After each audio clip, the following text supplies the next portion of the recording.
1793 წელს საქართველოს მოაწერა ხელი რუსეთის იმპერიასთან გეორგიევსკის ტრაქტატს, რომლის თანახმად რუსეთი ვალდებული იყო დახმარებოდა საქართველოს მასზე თავდასხმის შემთხვევაში. რა თქმა უნდა, რუსეთი ასრულებდა თავის ვალდებულებას, რომელიც გრძელდებოდა 1801 წლამდე. 1802 წლიდან რუსეთი იჭრებოდა საქართველოს ტერიტორიაზე და ნელ-ნელა ახდენდა მის ანექსიას, კახეთის, იმერეთის, გურიის ანექსია და ასე შემდეგ. ყოველივე ეს უქმნიდა დაბრკოლებას საქართველოს დამოუკიდებლობას. 1917 წელს მეფის რუსეთში მოხდა ოქტომბრის რევოლუცია, რითაც ისარგებლა საქართველოს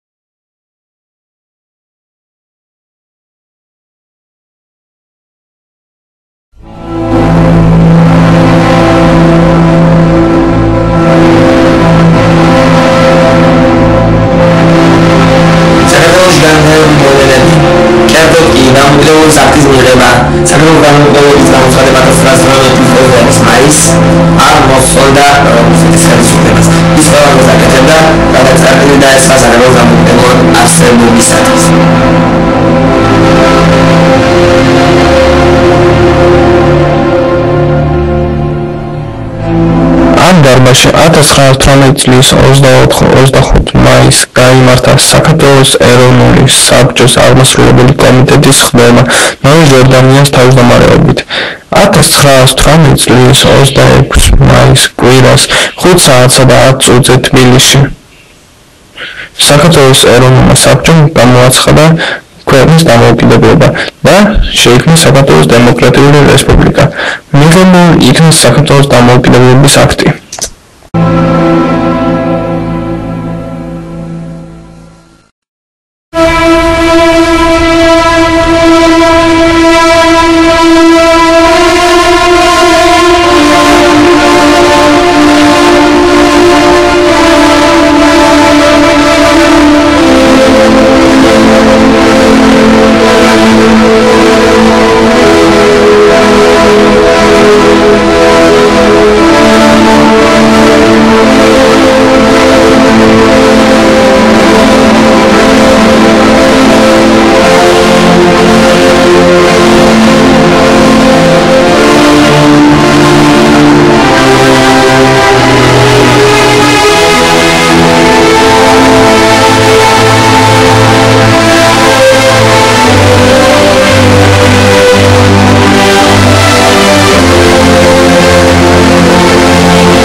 საქართველოს ტერიტორიაზე შემოვიდა რუსეთის მე-11 წითელი არმიის ხელმძღვანელობა.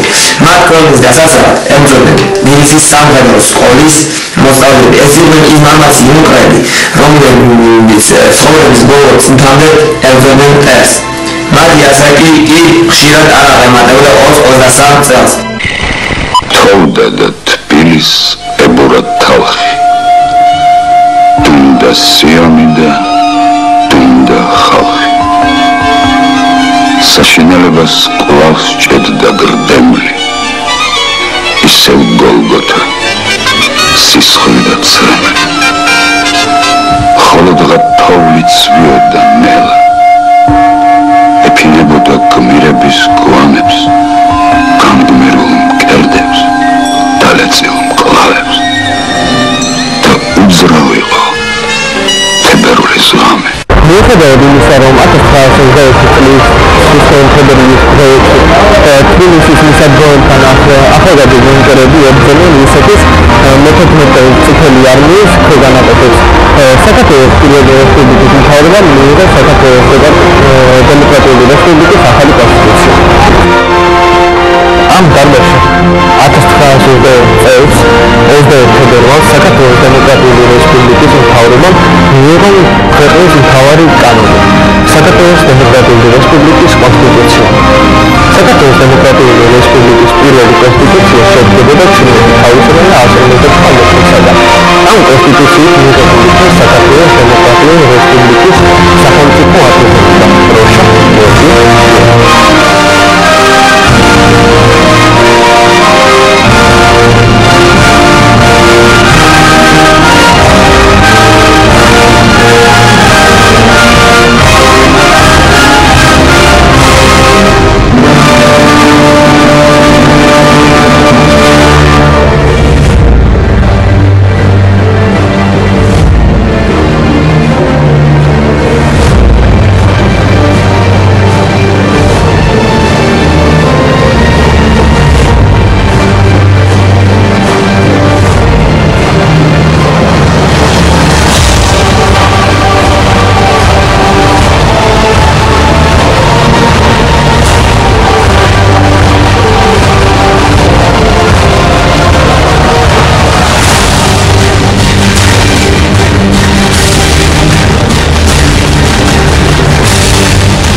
გენერალი გიორგი ყაზნიაშვილი, გენერალი გიორგი გლინიკაძე, აკუცა ჩოლოღაშვილი.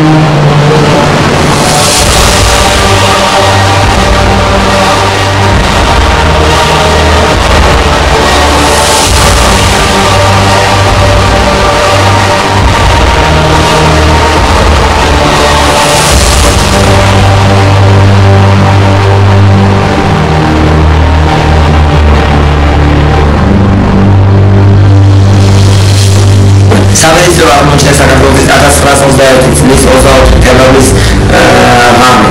ამ ღამეს გაიცა ბრძანება თბილისის დატოვება. რა თქმა უნდა, ამ დროს დაიღუპა უამრავი იუნკერი, შრომიანი მოსახლეობა, მათ შორის იყვნენ ქალები და ბავშვები. იუნკერებს შორის იყო ერთადერთი ქალი, ცნობილი ქართული მწერლის კოტე მაყაშვილის შვილი, როგორც დედანი მამა მაყაშვილი.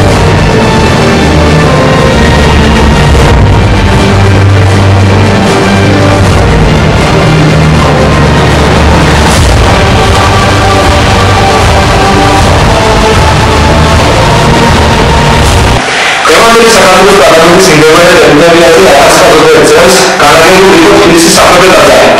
ალექსანდრე ნეველის სამხედრო ტაძარი. საქართველოს დასაქმების მეორე დღეს 1921 წლის 22 ფებრუარს ქართლის მსახურება მოსწავლეთა პროსპექტზე დიდი სამხედრო პროცესია მოაწყო. წინ მოხდა ჩამოყალიბებული, რომელშიც ქართული ჭაბუკა გამოიესწრა. ხოლო უკანასკნელი დუმადა ჩამოყალიბებული ხალხი მომჭირდა. გრემოների აღარების შენობის პერიოდული გამოსცემს კოდე დაბახნა დაუბრუნდა არქივები და 20 წლის მოსახლეობის და მოხდა მაგრამ ერთ-ერთი კონკურსებთან დაფეთილი შავერეცკალის სერვისა. ეს ამბიდა საქართველოს პარლამენტში გასულია მემორიალური დატა ეკონომიკას ახსოვდა. ისტორიულად ჯოანი და დიპლომატიას იმსახურებს ის ფაქტი, რომ ისტორიაში შეჩერებულში ასევე ალექსანდრე ნეველის სახელობის თბილისის სამხედრო ტაძრის ერთ-ერთი კედელი. რა თქმა უნდა, ეს არის ისტორიული ძეგლი. საქართველოს პარლამენტის გადაწყვეტილებით იმაგრირდა აშენდა პატარა ეკლესია, რომელიც აკუთვნილ საქართველოს კათოლიკოს პატრიარქმა უძნესმა ორიენტალისტმა მილია მეორე. ამ ეკლესიის წინ სიმბოლურად დაიწყო ასევე სინონიმური დაბა, რომელზეც წერია ყველა მიმდევარი სახელი და გვარი, რომელიც დაიწყო ჯონის ვეზი.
წელი 25 თებერვალი თარიღი რომელიც საქართველოს ისტორიაში წითელი ასოებით ჩაიწერა რამდენიმე 1000 დაღუპული და 70 წლით დაკარგული თავისუფლება 90 წლის შემდეგ წელს პირველად ოფიციალურად აღინიშნება საბჭოთა ოკუპაციის დღე რუსული ოკუპაციის პერიოდმა საქართველოს ქართველი ერი ანაგდო ცივილიზირებულ ერთა და სახელმწიფოთა თანამეგობრობიდან საერთოდ სულ სხვა გზით დაიწყო განვითარება საქართველოს. ეს ეხება პოლიტიკასაც, ეკონომიკასაც, სოციალურ ურთიერთობასაც.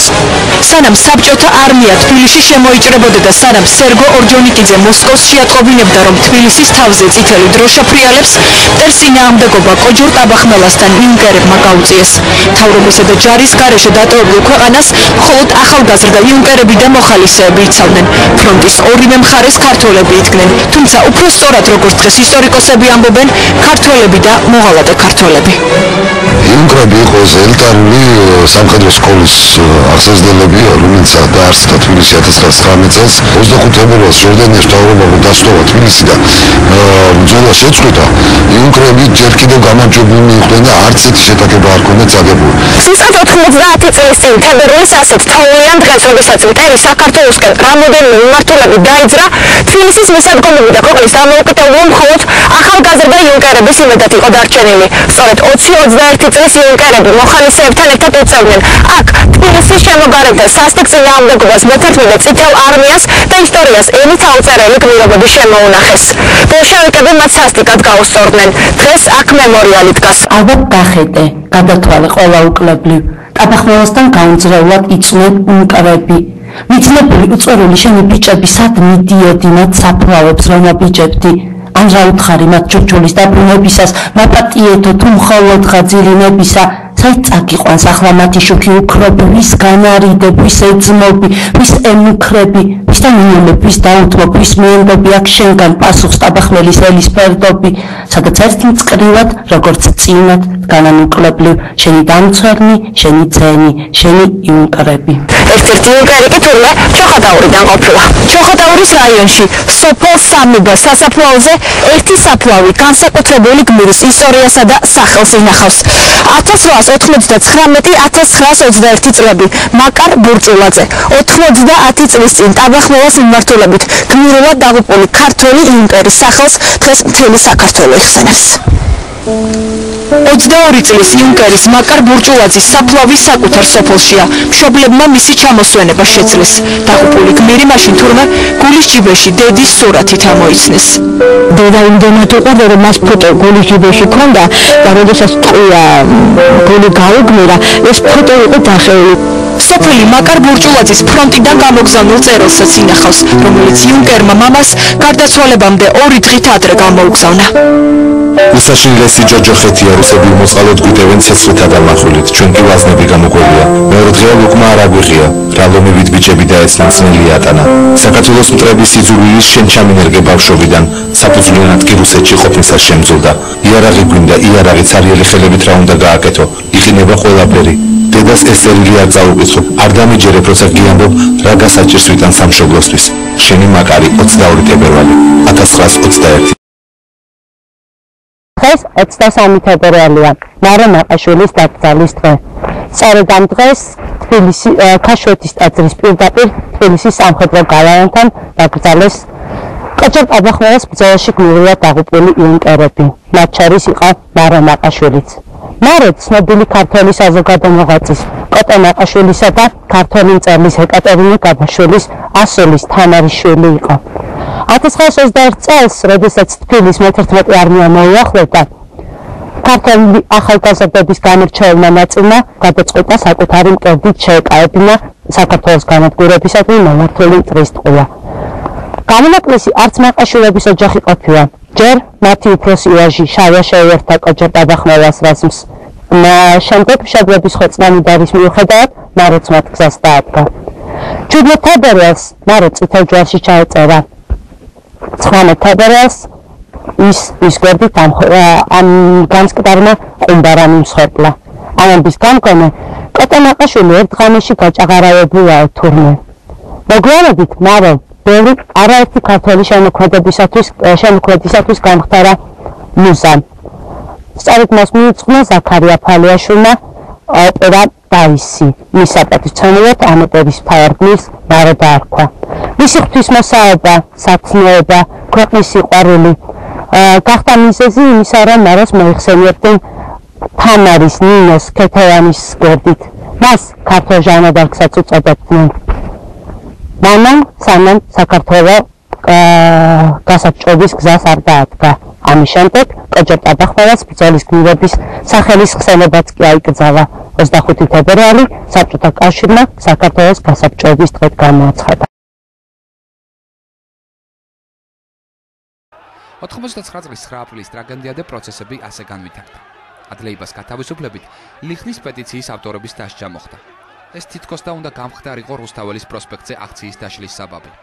ილია ჭავჭავაძის საზოგადოება დაშლის მომხრე იყო, მაგრამ ტრაგედიის წინ აქციაზე გადაწყვეტილებებს ეროვნული განმანთავისუფლებელი მოძრაობის სხვა და რადიკალურად განწყობილი ლიდერები იღებდნენ.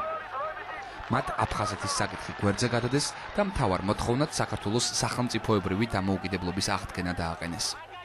1999 წლის 9 თბილისში რუსთაველის გამზიზე დატრიადა საშინელი ტრაგედია.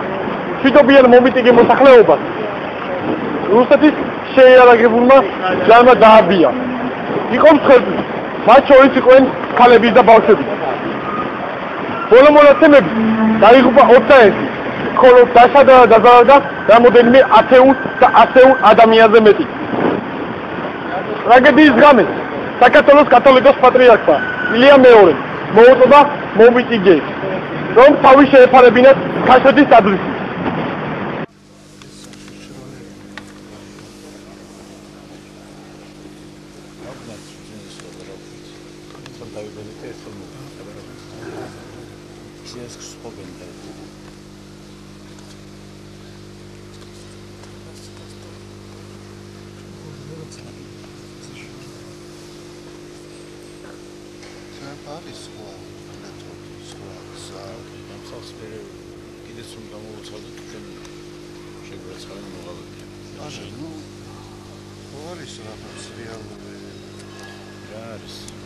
არის ყველაზე ისეთი დიდებული წამი.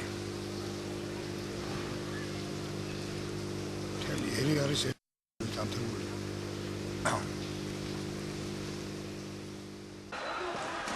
1999 წლის 9 აპრილს გამთედისას თბილისში რუსთაველის პროსპექტზე საბჭოთა სადამსჯელო მანქანამ საქართველოს დამოუკიდებლობის აღდგენის მოთხოვნით მიმდინარე მშვიდობიანი აქცია სამაგალითოდ დასაჯა. ეს ღამე საბედისწერო 21 ადამიანისთვის აღმოჩნდა. საქართველოში გლოვა გამოცხადდა.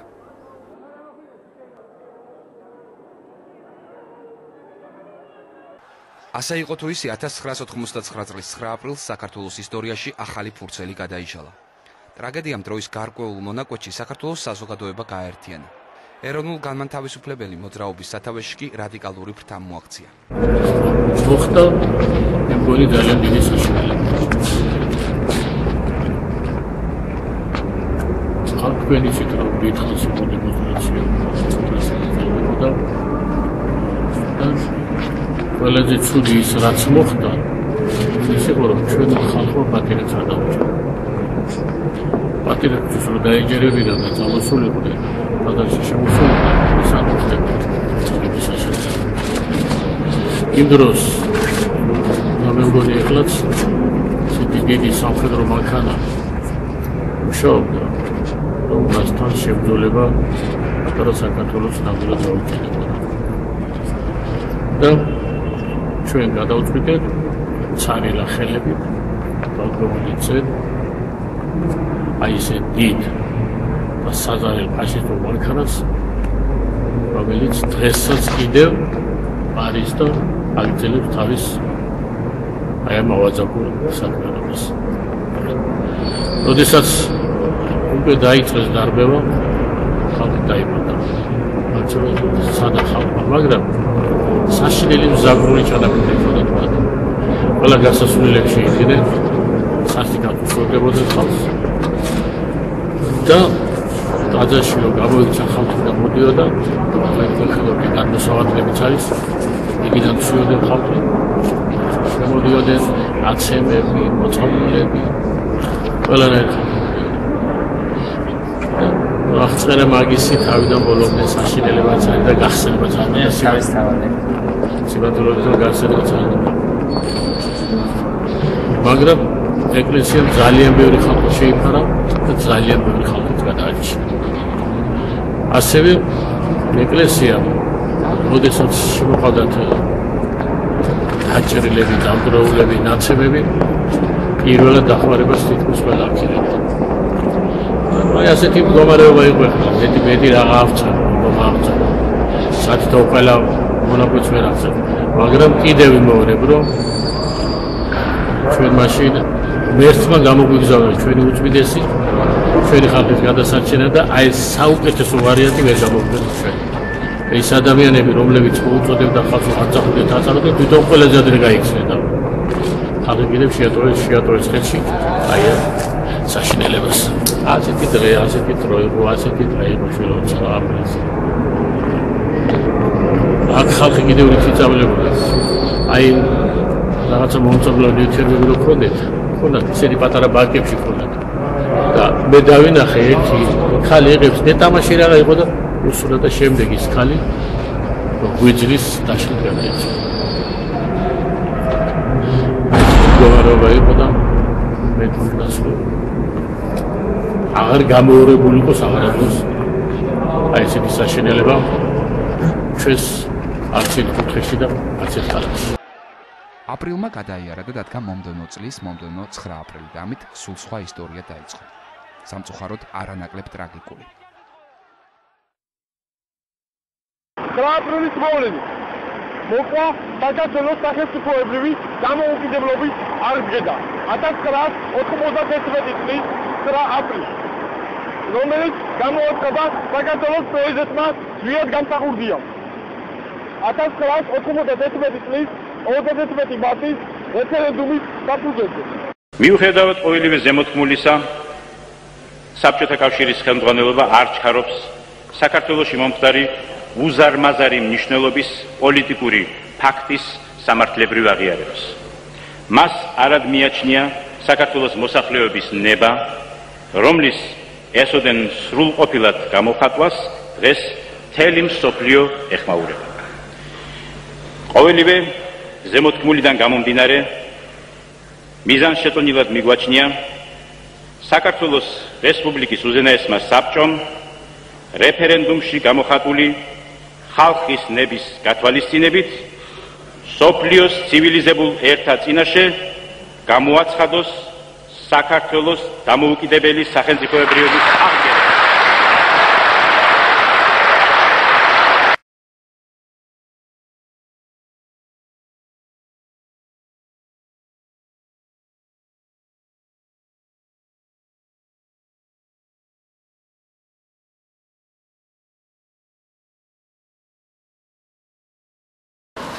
ნაკავი თანამედროვე აფხაზეთის ისტორიიდან ნახსენები 1993 წლის 28 აგვისტოს საყოველთაო შედგენაზე, რომელიც მოხდა საქართველოს კათოლიკოს პატრიარქისა და სახელმწიფო მეთაურის ედვარდ შევარდნაძის მოწოდებაზე. რა მოხდა მაშინ? რა გავლენა იქონია 1 სექტემბრის სწავლის დაწყებამ? ესე იგი 1993 წლის 28 აგვისტოს მარიამობის დღეს ეს შერიგების აქტი მართლაც კათოლიკოს პატრიარქის ინიციატივით და საერო ხელისუფლების მხარდაჭერით მოხდა და მიზანი იყო ერთი, როგორმე სამოქალაქო დაპირისპირების ორივე მხარე შეერიგებინა. ლაპარაკი არა მხოლოდ ესე იგი შიდა ქართულ დაპირისპირებაზე, რომელიც იყო ზვიადგამსახურდიას მომხრე ძალებსა და ახალი ხელისუფლების მომხრე ძალებს შორის საქართველოს ფაქტობრივად ორ ნაწილად იყო გაფლეჩილი, არამედ ეს მოწოდება ამ მოწოდებას უნდა გამოხმაურებოდა აფხაზური მხარეც, რომელიც მაშინ ეწეოდა საომარ მოქმედებებს, ესე იგი აფხაზეთში ომი იყო და აი ამ ომის შეწყვეტისკენაც იყო მიმართული, მართალია მაშინ იყო ერთგვარი დაზავება, მაგრამ მაინც ესე იგი აქედან დაიდგა ნაბიჯი საყოველთაო შერიგებისკენ შიდა ქართულ ძალებს შორის და ქართულ აფხაზურ შერიგებასაც გულისხმობდა ეს. მაგრამ სხვათა შორის მე ვარ მონაწილე იმ მოვლენისა, იმ აქტისა, ესე იგი ჩვენ სოხუმიდან ჩამოვყრიდით სპეციალური თვითმფრინავით, ინტელიგენციის წარმომადგენლები, ხელისუფლების წარმომადგენლები, ჩვენს დელეგაციას მეთაურობდა აფხაზეთის ავტონომიური რესპუბლიკის მინისტრთა საბჭოს თავმჯდომარის პირველი მოადგილე ბატონი ლოიკ მარშალია აფხაზი. ესეც საგანგებოდ იყო გაკეთებული, იმიტომ რომ ამით სიმბოლურად და მოხდა ქართული შერიგება, მაგრამ სამწუხაროდ ესე იგი ამას არ გამოეხმაურა და ვერც გამოეხმაურებოდა აი ვითარებაში, ვერ გამოეხმაურებოდა აი არძილბას ბანაკი, ის ვინც ებრძოდა საქართველოს მაშინ. 1993 წლის 14 სექტემბერს მდგომარეობა უკეთად გავარსდა. რა მოხდა მაშინ? რა მოყვა ამას? ესე იგი 16 სექტემბრამდე მართლაც იყო 14 სექტემბერი, რომელმაც ძალიან გაათამამა ჩვენი მოწინააღმდეგე. ესე იგი 14 სექტემბერს კრიზისი შეიქმნა, ესე იგი ხელისუფლების კრიზისი. იმდენად გამწვავდა დაპირისპირება ხელისუფლების უმაღლეს ეშელონში, რომ მაშინდელმა სახელმწიფოს მეთაურმა მოედოს პარლამენტის თავმჯდომარემ ედვარდ შევარდნაძემ ესე იგი განცხადება გააკეთა გადადგომის თაობაზე. ამ განცხადებამ ძალიან რთული ვითარება შექმნა. გამოეხმაურა ამ განცხადებას მისი მომხრე ძალები, ინტელიგენციის ფართო ფენები და გამოეხმაურა ამას მართლმადიდებლური ეკლესია. ესე იგი, მაშინ ასე იყო, რომ ედვარდ შევარდნაძის გადადგომა მართლა მწვავე პოლიტიკურ კრიზისს გამოიწვევდა.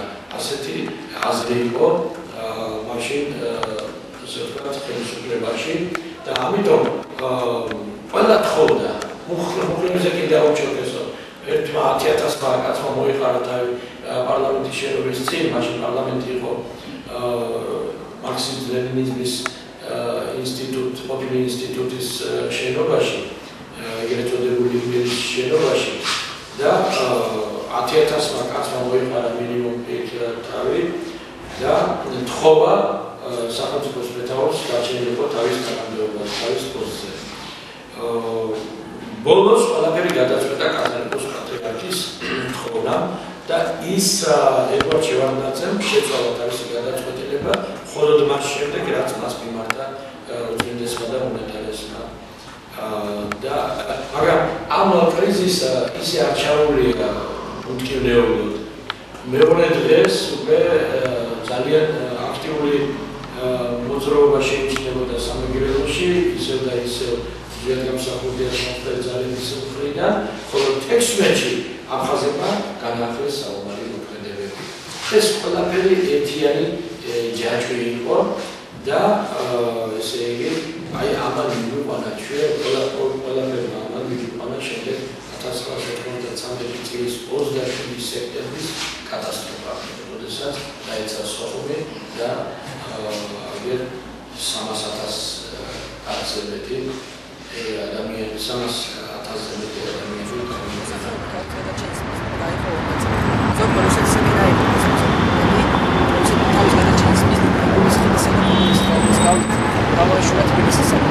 ეს აღსანიშნავია რომ ის პარტიის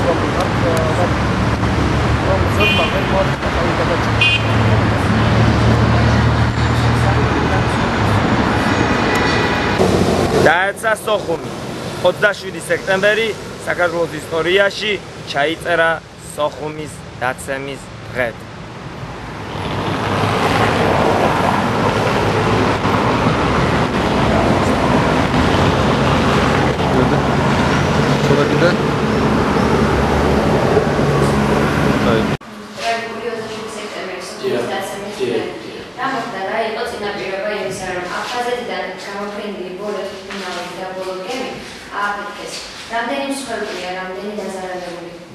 ესე იგი ზუსტად იმის თქმა თუ რამდენი მსხვერპლია, რამდენი ადამიანი შეეწირა ამ ტრაგედიას ჩვენ ზუსტი მონაცემები არ აქვს, მიახლოებითი მონაცემებზე შეიძლება ვილაპარაკოთ და სულ ცოტა 10,000 კაცი მაინც დაიღუპა ალბათ, სულ ცოტა ახლა ასახელებენ უფრო დიდ ციფრებს, მაგრამ მაინც ჩემი ასე ვთქვათ დაკვირვებიდან გამომდინარე შეგვიძლია თამამატყო რომ ალბათ 10,000 კაცი მაინც დაიღუპა ორივე მხრიდან.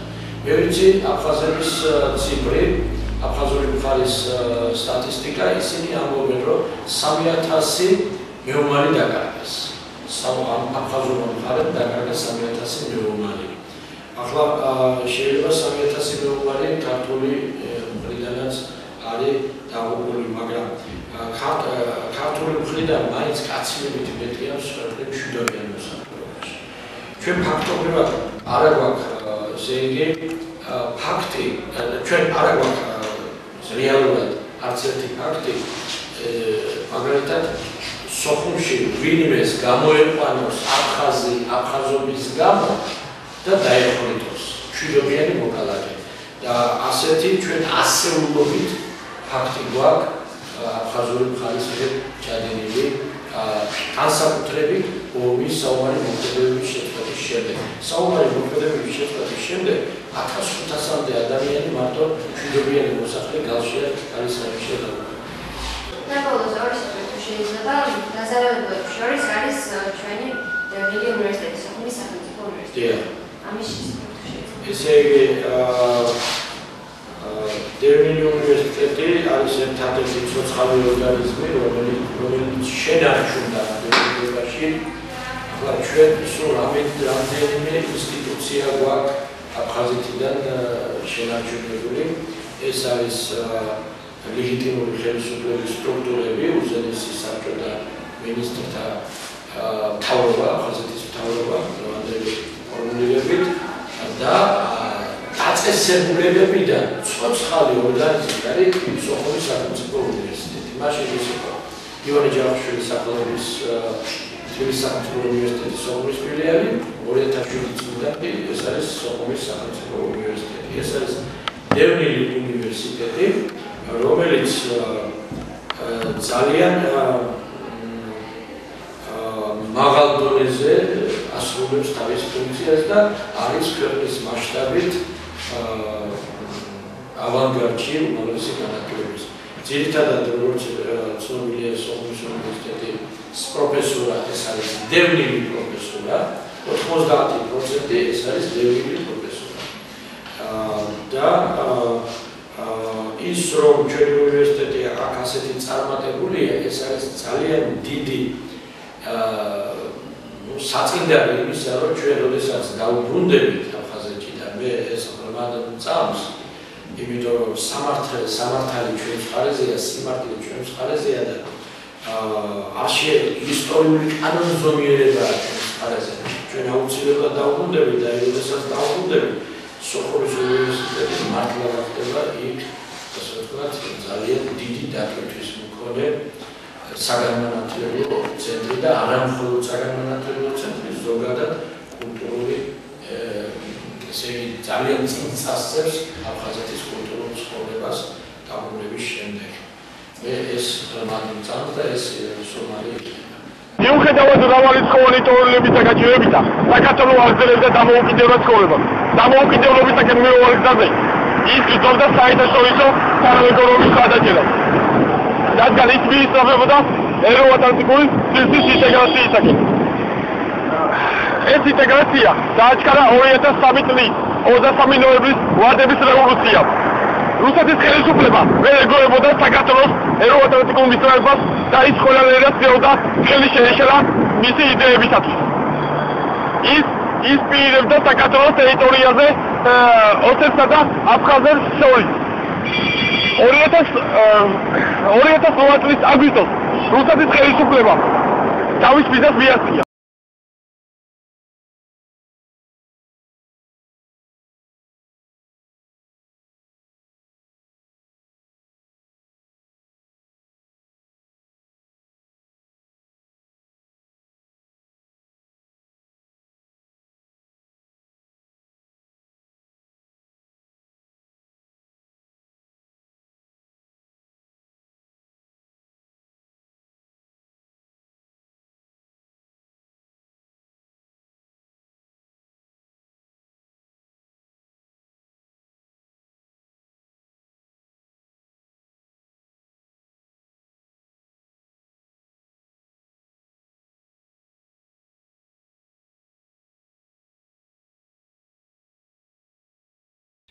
რამოდენიმე საათის შემდეგ, როგორც იქნა სროლა შეწყდა, მაგრამ მიუხედავად ამისა, რუსეთის არმიის ქვედანაყოფები იმყოფებოდნენ საქართველოს ტერიტორიაზე. ისინი ამ დღეების განმავლობაში აგრძელებდნენ მარადიორობას, ქურდობას და უდანაშაულო ხალხის წამებას და არც გოგოების გაუპატიურებას ერიდებოდნენ. Что это за вилка? Не лезь туда, хорошо? А вилка откуда? Это тебе уже какая разница? Уйди отсюда, говорю тебе. Уберите камеру. Мне интересно, откуда вилка? Отходим назад. Все, Ребята, золотая вилка откуда? До первой машины. До первой Золотая машины. вилка откуда у него? До первой машины. До первой машины. Все, до первой машины. Меня интересует, откуда золотая вилка? До первой машины.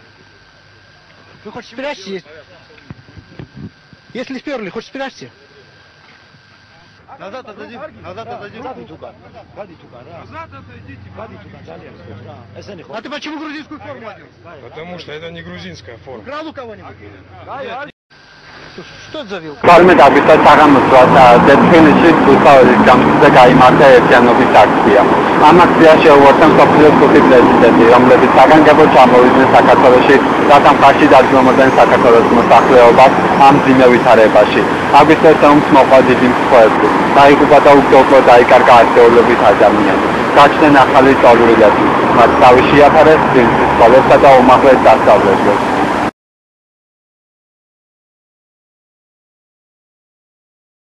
აგვისტოს ომში პროფესიული საქმიანობის შესრულებისას დაიღუპნენ და დაზარალდნენ საქართველოს და უცხოური ტელეკომპანიის ჟურნალისტები. კერძოდ კი საყოველთაოდ ცნობილია საქართველოს საზოგადოებრივი მაუწყებლის პირველი არხის მოამბი ჟურნალისტის დაჭრა პირდაპირ ეთერის დროს. საბედნიეროდ ის გადარჩა. მას წვია მხოლოდ გაკაცრა.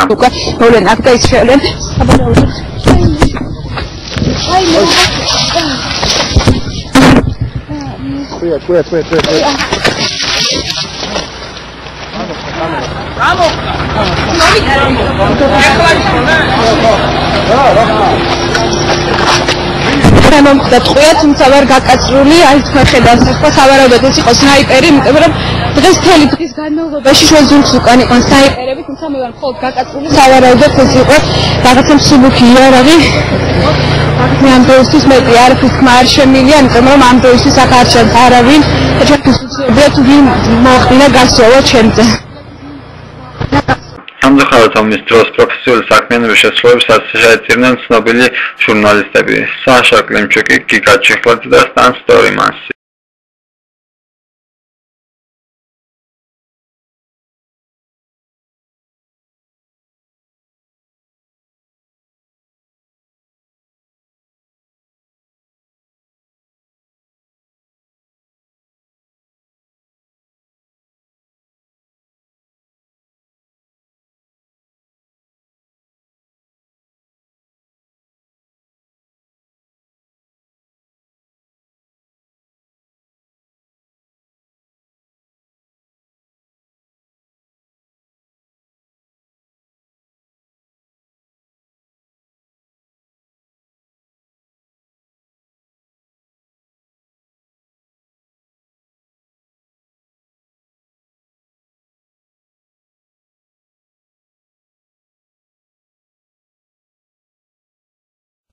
მდგომარეობა ნელ-ნელა სტაბილიზირდებოდა. 22 აგვისტოს დაიწყო რუსეთის ჯარის გაყვანა საქართველოს ტერიტორიიდან. 24 აგვისტოს კი დაიწყო მშობლიურ ადგილებში იძულებით გადაადგილებულთა დაბრუნება საუბარიო გორის მკვიდრებზე. ვითარების გასაუმჯობესებლად საქართველოს მთავრობამ აგვისტოს ომის შედეგად დაზარალებულები დააბინავა წეროვანში არსებულ კოტეჯებში, სადაც ისინი დღემდე ცხოვრობენ.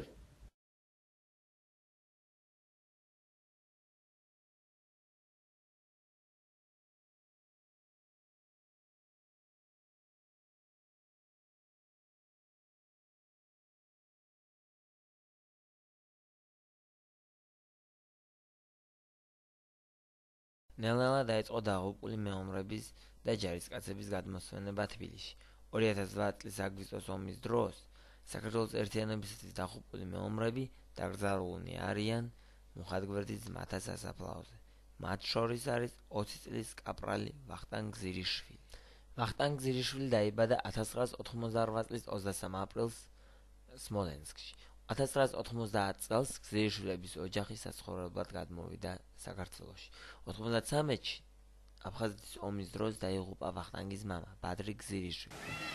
90 წელს გამოვცვალეთ მე ჩვენ ბინა რუსეთიდან არეულობიდან დაიწყო 9 აპრილი რომ დაიწყო მაშინ იყო რომ მე ალტყაბული მიგზნობდა ალბათ თუ რა იყო არ ვიცი ჩემს ცხონებულ მეუღლეს ვთხარი ზუსტად რომ ბადრი მეთქი თუ სიკვდილი გიწერია ბიჭო მეთქი ავდგეთ საქართველოში წავიდეთ და იქ დავიხოცოთ მეთქი ჩვენ მიწაწყალზე მეთქი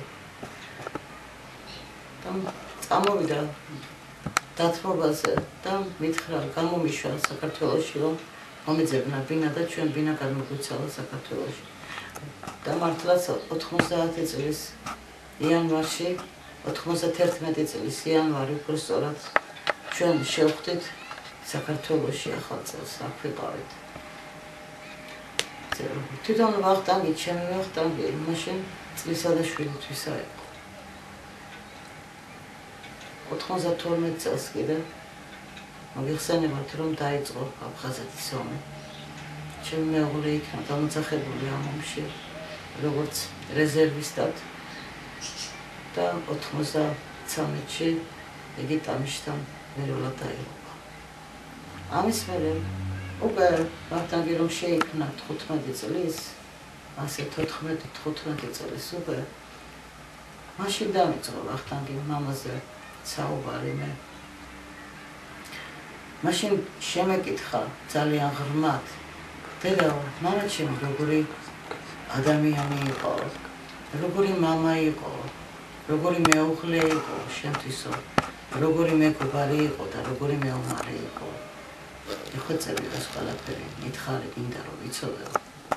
მე მართლაც აბსოლუტურად ყველაფერი უთხარი საკუთარ მამაზე, ყველაფერი მოუყევი როგორი ადამიანიც იყო და გაჩუმდა ერთი პირი გაჩუმდა და ვერ ემთხოვა რომ გავალო რა და გარეთო დედა ასე არ მომართავდა დე ყოველთვის დე იცოდა ჩემთვის თქმა ვახო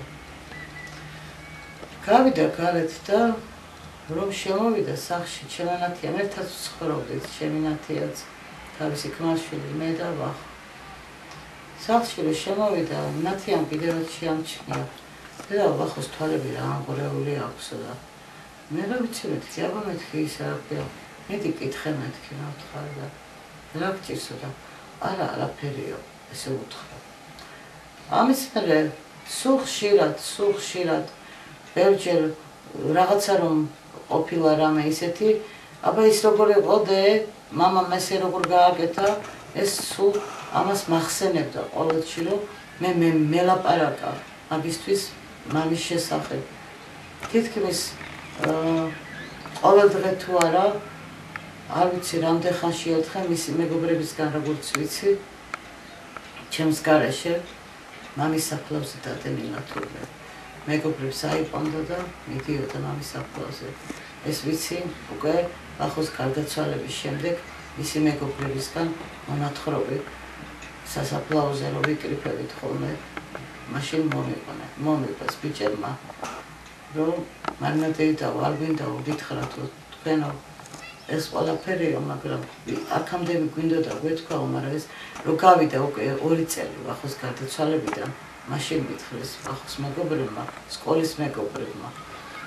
ჩვენო სულ ხშირად ამოვდიოდითო პატრიბიციას სასაფლაოზეო და ერთხელ კი ბოლოს უკეო რო ვიყავით ამოსულებიო, მაშინ უკვე ახო ჯარისკაცი იყო იმ დროს და მაშინო იმიდან რა ქვია ცხენვალის რეგიონში მაგათი ბატალიონი სამშვიდობო მისიით იყო წასული და ყაჩაბეთში იყვნენ 2 თვით, 3-5 თვით უბრალოდ და ომამდე 2 თვით ადრე და რომ მოიჩნენ ამ სამშვიდობო მისიას 2 კვირის მშობლობები მიუციათ ჯარისკაცებისთვის და ვახოც 1 კვირით ყოფილა მშობლობაში და ჩამოსულა რუსთავში.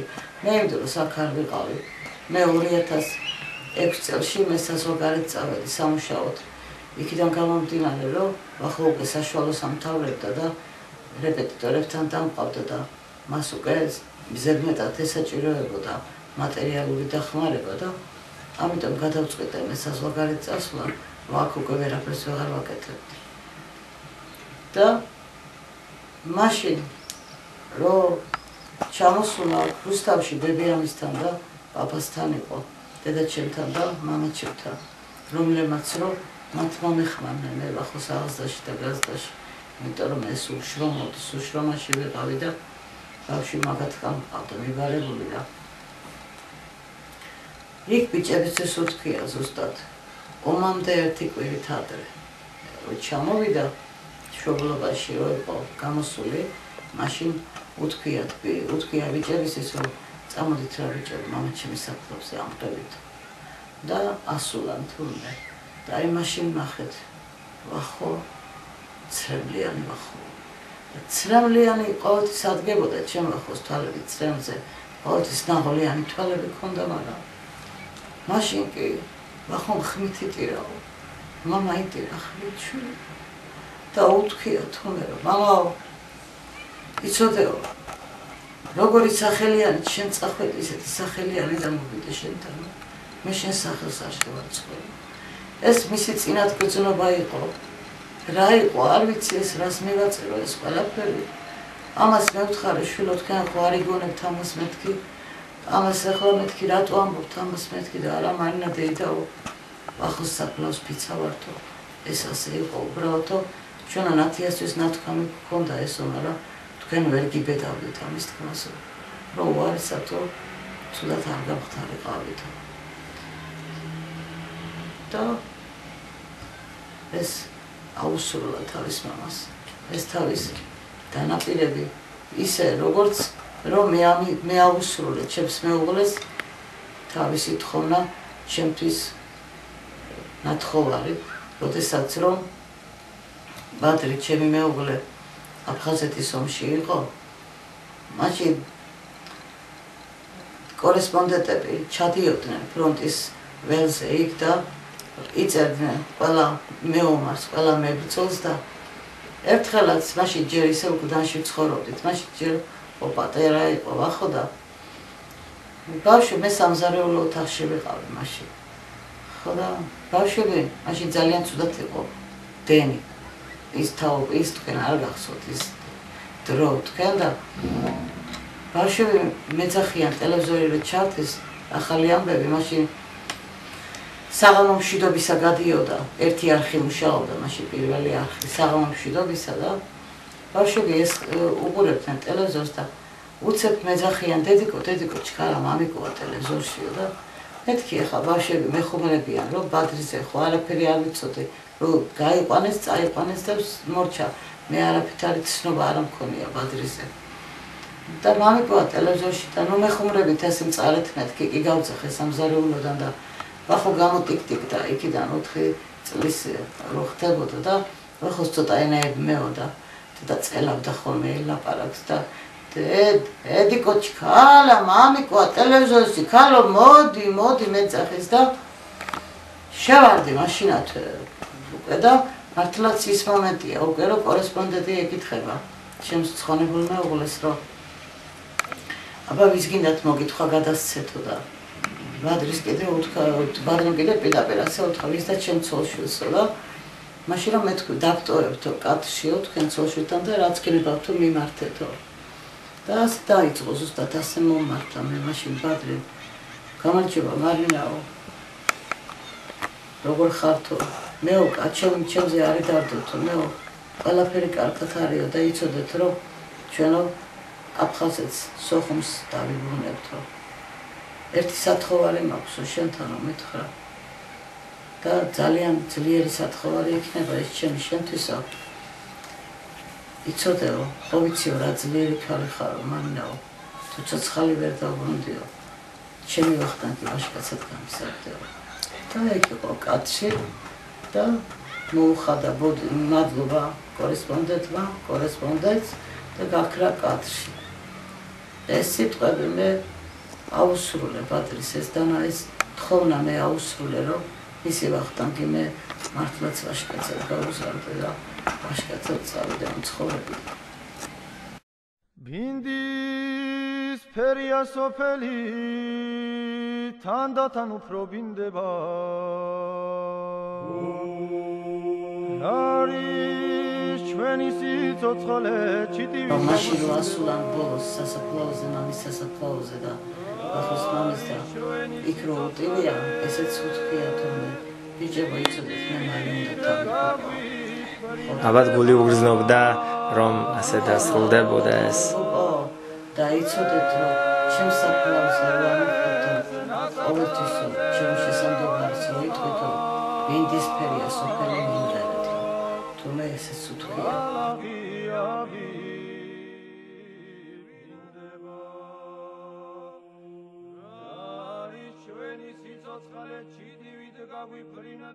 დედაო რებს მეუბნებიო აბაო ის გინდაო რომ რეკლამა რო გადის ტელევიზორშიო რეზერვისტების რეკლამა გადიოდა იმ პერიოდში რომ კარადებში და ლოგინის ქვეშ რო იმალებიანო ბიჭებიო ის გინდაო ისეთი ბიჭი გყავდეთ ისეთი შვილი გინდაო ის გაგიხარდება რომ ვიყო დედაო გეხოცებიო მაგას მომეტყვიო მე გამოვცხადდებიო და თუ საჭირო ვიქნებიო ნამდვილად წავალო ტელეფონზე დამიგეკა საზოგადოებრივ ვიყო მუშაობდი მე და შანგი შეშამჟამს მიტა კაცის გულს დარდი არა მოვასიკუდილი უჩინო მე ბოლო თვეები რაღაც 3 თვე განსაკუთრებულად ძალიან შეწყვიტა ტელეფონზე თვითონაც ზარებს შემომიშებდა ხოლმე და მე რო ურეკავდი კიდე სულ გათიშული ქონა თავის ტელეფონი და თურმე უკვე ეს ჯარში შესულა და каранტინი იყო და გაიარონ და ტელეფონებს მაშინ ხარ აძლევდნენ იქა აქედან გამომდინარე მე ჩემ ნათიას გადაურეკავდი ხოლმე ნათია მეთქი ბახოს ტელეფონი არ პასუხობს და რას ქვია და არაო დედა ალბათ ან დასატენათ აქვს დადებულია ეხლა ისეც მატყუილებს ანუ ნათია იცოდა რომ იცოდა კი აბა ნათია მიცოდა ეს ყველაფერი ნათია უფროსი და არის ბახოსი 9 წელია მაგათ შუა სხვაობა შვილი ვიცდი და ნათია მე რომ მუშაობდი ნათია იყო მაგის მეორე დედა ბახოს დედა საერთოდ როიტყვია იმიტომ რომ მეტი წელი მე სულ გარეთ ვიყავი სულ შრომაში ვიყავი ხო და არაო დედა მოგეშინიაო და ერთხელაც გაისმა ზარი და ჩემი ვახო ასე მქონდა ჩაფიქსირებული ჩემ ტელეფონში და რო გავხსენი ტელეფონი და დე როგორ ახარო მე რა მიჭის დედი მეთქი მე ვთხარი და შე როგორ ახარ მეთქი სად იყავი ბიჭო და გაგული მე ვთხარი და დე მომილოცე ჯარისკაცი გავხდიო ითხრა და თქვენ წარმოიდგინეთ შვილო მე რა დამემართა გეგონება აიღესო ხანჯალიო და გულში ჩამარჭესო გავშრი უცებ რაღაცნაირად გავშრი ადგილზე და ის ჩემი ის ვინც იყვნენ უფროსობა იქ სადაც მუშაობდი ოჯახში სადაც მუშაობდი იმ ქალბატონმა შემომხედა და მითხრა სხვადასხვის ქართველი აფხაზების ოჯახში მუშაობდი მე იქა უბრალოდ ქართველი კი არა თურქი აფხაზების ოჯახში ვიყავი ადვოკატების ოჯახი იყო ამ ქალბატონმა თურქულად რომ მითხრა რომ ისა რა მოგივიდათო ქალბატონო მარინაო და ვერ გავეცი პასუხი და ტელეფონი გავთიშე. ტელეფონი მაშინათვე გავთიშე, პასუხი ვერ მივეცი ვახოს ვერაფერი, გავთიშე ტელეფონი, გავოგუნდი, სულ გავიყინე და მე ვთხარი ჩემი ვახო ჯარისკაცი გამხდარა მეთქი.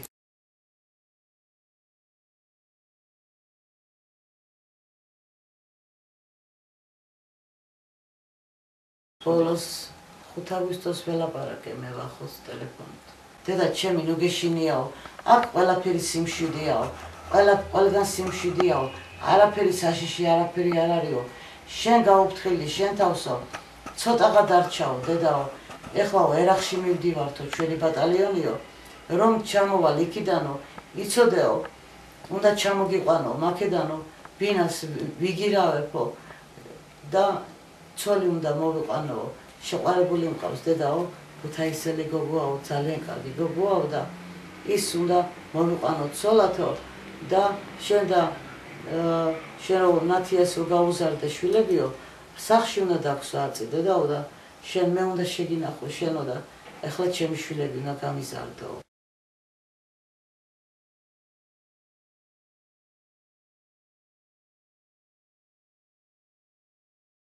Ირანა შვილო, დაბომბაში მოყვა მაგათი ბატალიონი. ეგენი ცხენვალში პირველები ეგენი იყვნენ შესულები და ვახტანგი წამლის მომარაგებისთვის შესულა იმ ნაძვნაში, სადაც ეგულებოდა ეს მარაგი და იმ დროს იქ იდგნენ ტანკები და იმ ტანკებს დასცეს თურმე ეს ის არაფია ბომბები თვითმფრინავიდან დაბომბეს მაშინ და ზუსტად იქ იყო 52 ბატალიონი ნახევარი დაბანაკებული და აი ჩამოიყარა მაშინ იყო რომ ის ბომბის ნამტვრევები რომ აფეთქდა ის მოხდა ჩემ ვახოს მარჯვენა ფეხში მუხში და იმ მოსწრიდა მარჯვენა მუხლი აქედან მოსწრიდა და არტერია გადაუჭრა აქ და სანამ გადაიყვანეს სინამ მიიყვანეს ჰოსპიტალში გზაში ჩავარდა ხელებში ბიჭებს ეს სულიად საქართველოს საქართველოს პატრიოტის იადოოს საქართველოს ერთიანობის ასოციაციის საერთაშორისო დაგუპტი ვახტანგ-ზელიშვილი სიტუაციის თანამედროვეობის სახელობის პროგრამის საერთაშორისო თბილისში შემდგომ წმინდა მეთის ვახტანგ-გოგონის სახელობის ედიცია 2008 წლის სექტემბერში საქართველოს მოსახლეობამ მოაწყო ერთიანობის აქცია სახელწოდებით Stop Russia.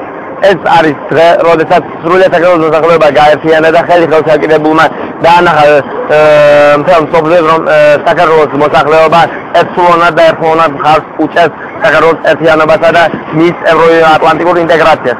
1 სექტემბერი საქართველოს პრეზიდენტის გადაწყვეტილებით აღინიშნება საქართველოს ერთიანობის დღეს.